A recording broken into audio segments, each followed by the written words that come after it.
أشهر مطعم في صفاقس التونسية. سفود عبيد، هيا جربوه. فتح أبوابه لأول مرة عام 1953، مطعم عريق يشتهر بالسفود التونسي الأصيل، متوارثين المهنة أبا عن جد. الطبق الرئيسي هنا هو السفود التونسي التقليدي، خاصة سفود لحم العلوش المشوي على الفحم. كل شيء يحضر قدام عينيك والريحة الله الله خرافية. جربنا سفود ومعاه سلطات تونسية ومقبلات وخبز الفيف التقليدي. أهم حاجة عندي ملوخية تونسية. يا بابا يا بابا. هنا الأطباق كبداية: ملوخية، زيتون، سلطة، فاصوليا، كمونية، وبرمز. دخلت اسماعيل علينا بالسفود وأحسن من زفة العروسة. يا بابا يا بابا، هكا هو المطعم مش مجرد مكان للأكل، بل تجربة عريقة منذ 1953 تجمع بين النكهة الأصلية والتراث التونسي.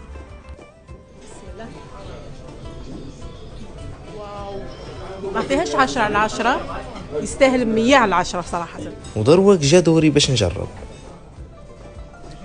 الله اعتزل والله افضل اكله كليتها لحد الان ملي جيت لتونس كاع. المطعم يقدم تجربة أصيلة تعكس تقاليد صفاقس. المكان بسيط وأجواء عائلية ودافئة، تحس روحك وكأنك في داركم. والمطعم جاي في المدينة العربي بحذا باب جبال، ننصحكم تزوروه إذا كنتم في صفاقس. والآن دوركم رشحوا لي أماكن في تونس.